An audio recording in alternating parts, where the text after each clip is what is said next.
Good morning. I wish you a nice morning. I'm very happy to be here.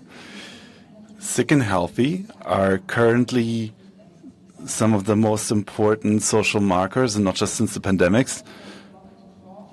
Robert Crawford coined the term health knowledge and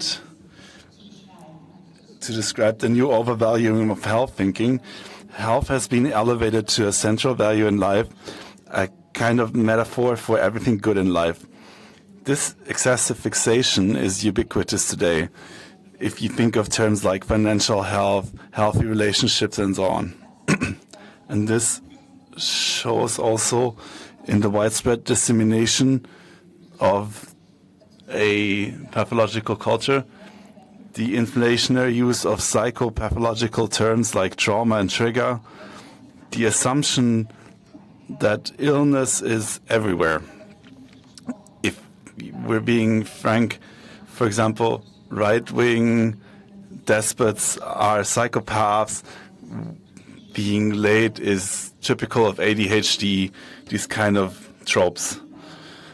And as a psychologist, I'm very interested in the foundation of this use of the terms. Talking about mental health can be really, and it is very important to me to view mental health discourses critically and without trying to dismiss the emancipatory aspects to it. For example, like easier access to remedies, to therapies, better talking about mental health issue is relieving, but it's also there's more of a caricature happening in social media discourse, and I'm focusing on the negative aspect though. And it's important to look at the term mental health and how it's used. And it's easy to see that we're in a very US-centric approach to health that includes neoliberal guiding principles like radical individualization, personal responsibility, and competitive orientation. This influences how people live, feel, and think about others as well as themselves. And the understanding of mental health aims at a very efficiency-oriented approach to life. There are modern requirements towards people in society that you have to function. That is a very economically dominated approach to society. You always have to be happy, you have to be productive. And it shows in terms like I have to meditate, I have to walk for my mental health, where normal human necessities like taking a rest are being productivized. And if you look at psychiatric diagnosis, there are some things in your human life that you just can't avoid. Something like grief, something like being down every now and then. And this is a normal aspect. It shouldn't be stigmatized. And I also want to take a very feministic view on this. This pathologization especially hits hard with groups that have been disadvantaged in the past already, like women, like queer people, and they're especially targeted now that have to that they're individually responsible and have to optimize themselves in order to regulate their mood and to be more effective. And this feministic perspective is also central if we're looking at the female self-care as consumer-centered beauty work. The idea is that there is a perpetual cost and effort that you have to expend to keep up your appearance and to shape your own person according to patriarchal criteria, be attractive and marketable for the male gaze. So self-care for women or female socialized people is connected to terms like youth, autonomy, transformation, and you have to be fitter, more flexible, more relevant, more resilient, more positive. You have to look young and attractive, and you should do it at the minimal cost. You're not just in competition. You're not competing with just yourself, but also with others. And there's this idea of a hetero-feminine disciplination. You should work out in a way, you should feed yourself in a way. All aspects of your life are under this regime, even to the level that you should use Botox to have better skin. And there is this idea of self-care as a glamorous neo-traditionalism. You're basically subservient to the male gaze, and this is not in contrast to the emancipation that you've experienced anymore if you frame it in this way. And this is a lucrative business model in the neoliberal post-feminism. And this also shows up in self-diagnosis in social media. More and more users are making psychiatric diagnoses themselves without specialist staff. About 1.5 years ago, the TikTok hashtag self-diagnosis had over 22 million views. It was turned off by then, but you can't tell anymore how many people are using a hashtag, so this is hard for researchers, but quantitatively speaking, it is a phenomenon. And in the context of the US, it actually makes sense, because if the access to healthcare is unaffordable or not available, it kind of sort of makes sense to try to understand your own personal problems, because you don't have any other way of dealing with them.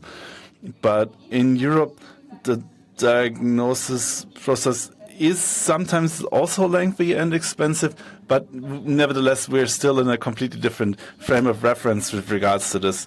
And I brought a few videos that show this sign of being something like signs you might have bipolar 2. If you answer more than 5, you might have PTSD, so post-traumatic stress disorder, and 6 things ADHD or says. And the first one is waiting in line. So this immediately shows the issues, or the different issues that happen in this discursive arena. Social media platforms further promote this simplified and unambiguous symptom attribution. The idea is that you want to have as many people identify with that as possible in order to get more attention. The complexity of the actual issues that people have are not portrayed well. The same issue can have very different symptoms in different age groups, for example, and different ways of life that are not taken into account, like your sleeping or eating habits.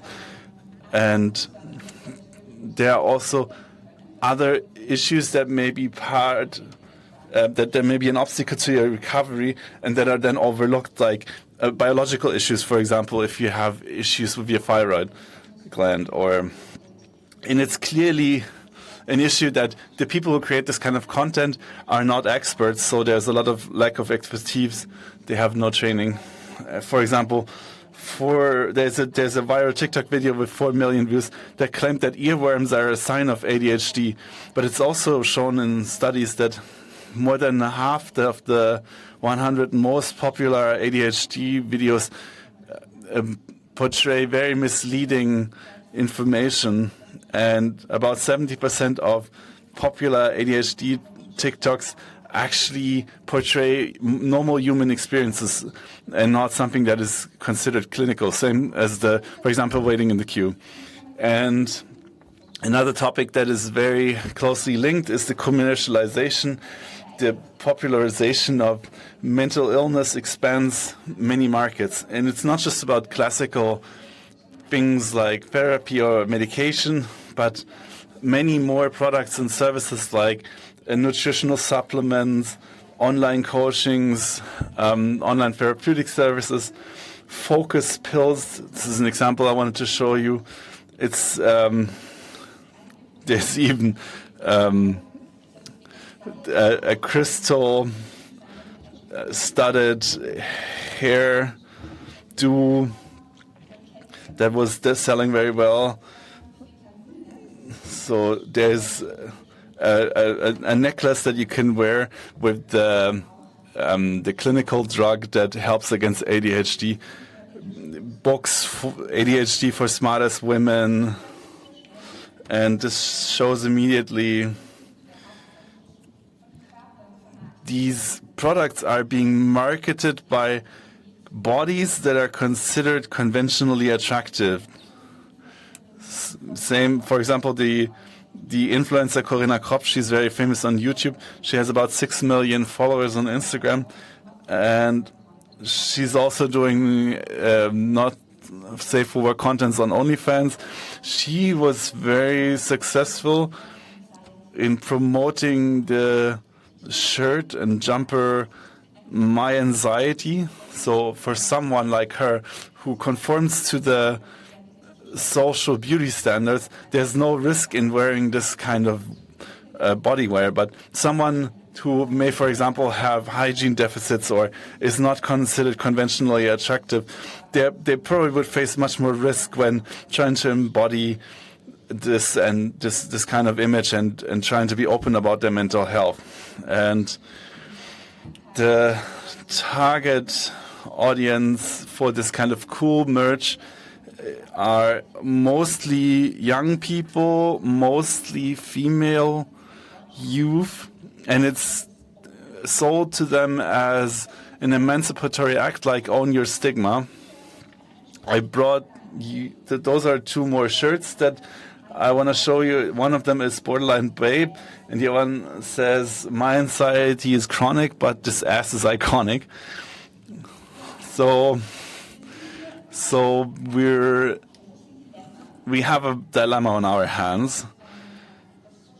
Social media consumption in itself leads to problems with mental health, and we can prove this. And most of these platforms try to get you to consume more and more of the content. There are countless studies on that. I brought 3 of them. High consumption of social media leads to negative self-perception. It leads to depressive symptoms. And in adolescence, it often leads to problems falling asleep, poor sleep quality, and concentration issues. And this, since we see a lot of problems resulting from the use of digital media, the Iranian psychiatry professor Nasir Gemi says clinical recommendations should include restrictions of social media use and not just therapy. And this clearly diametrically opposes the attention-based business models of these influencers themselves and platforms. So the social-technical architecture and their design is made to create an addiction. The literature calls it addictive design, persuasive design, or hook model design. It's to come back to the platform as often as possible and to stay as long as possible by getting rewards or something, and to get dopamine into your brain and your basic needs like affirmation and social interaction.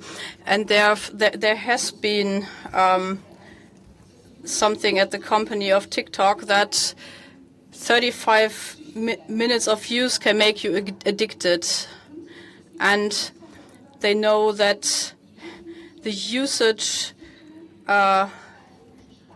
interferes with essential personal obligations like adequate sleep, work or schoolwork, and contact with loved ones. And if you disclose social suffering on social media, then it delivers interesting information that makes it possible for the platforms to use that.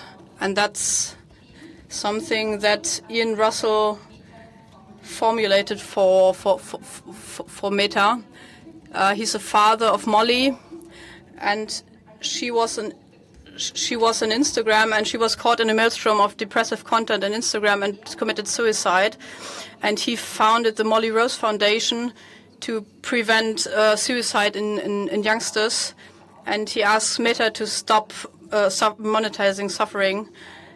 In the same context, Frances Horgan, a whistleblower of Meta, she said openly that the company has internal research they kept secret that shows that Instagram harms young women particularly, that algorithms increasingly show more extreme content based on their interactions.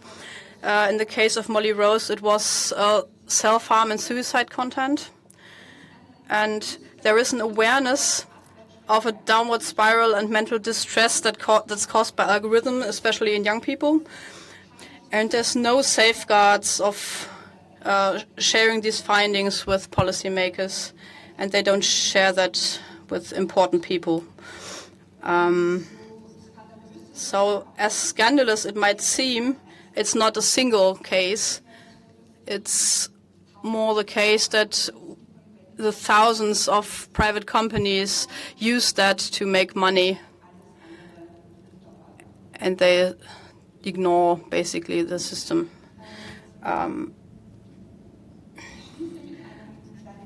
I want to close with a view on the future. Places and central actors of digital health discourses are guided by attention economy business models. That's a central point in this thing.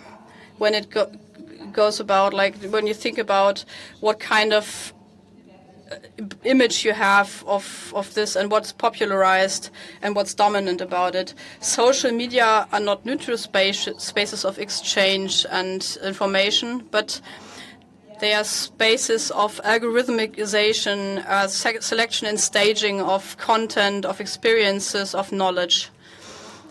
And that's where certain narratives are reinforced. So they are simplifying, emotionalizing, they are polarizing. So there's a video of a young person crying into the camera might get more reach than someone explaining how different depression is articulating themselves. Like, as such, we have to see that we have to educate about mental health, and the monetization interests and of the influences, they are more or less not really combinable. So especially on unregulated platforms that are made by money-making companies. So they monetize the data and everything. At the same time, we know that the time-intensive use of social media leads to anxiety, and a regulation in the sense of the youth and consumer protection is necessary, and it's really needed in my perspective. That's the topic I'm taking care right now. That's one opportunity to classify social media as addiction platforms. On the one hand, they are designed to create they're designed to create some kind of addiction, and that's also applies to gaming machines, to vaping or smoking. So my perspective is a really important thing there. So this regulation is important in many views. It produces social and economic costs. You see that in different areas. For example, radicalization. In the whole democratic view, it's important that platforms will have to make sure that they are not made for ambivalence, so they have to make things clearer. So contents that offer clear, direct answers that are shown more often and more complex things don't have such a reach.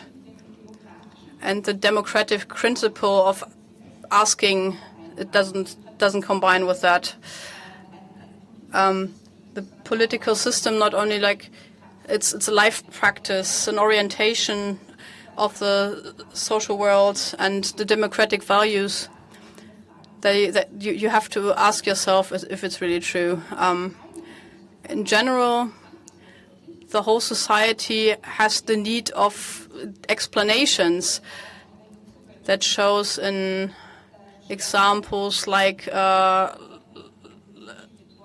star signs, and that's also important in the clarity of their own feelings. That shows in formulas like this symptom is a result of this, and you have to do that to heal your trauma. That gives people safety, that gives them orientation, that gives a solution for ambivalence, and it gives you a perspective of getting better, and there's ways to get out of situations. But in the whole society, it's needed that the human and the democratic life has ambivalences, and you can't always be sure. And this is important because we always see that people prefer spreading not untrue information than leaving things unanswered, and that has really difficult results. And you're asking yourself, what kind of idea of being a human do we want to reach? The current important terms like mental health, you have to function, and if you're not able to do that, you are pathologized, to make it pretty simple. And it's important to think about, is human life not always full of things and processes you can't really plan for, and isn't that part of being a human?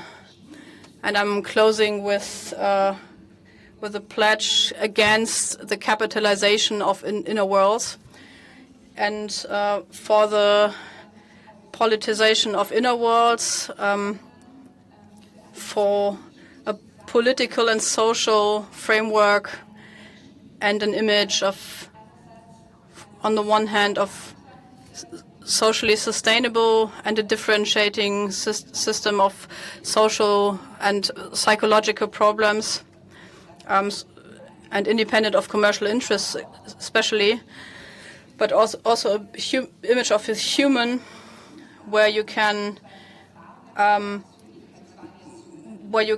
do emotional states, behaviors and experiences, that they are a healthy part of the human existence, and that's a regular allowance to be there, and also a possibility to get support, even if it's not like in a medical area.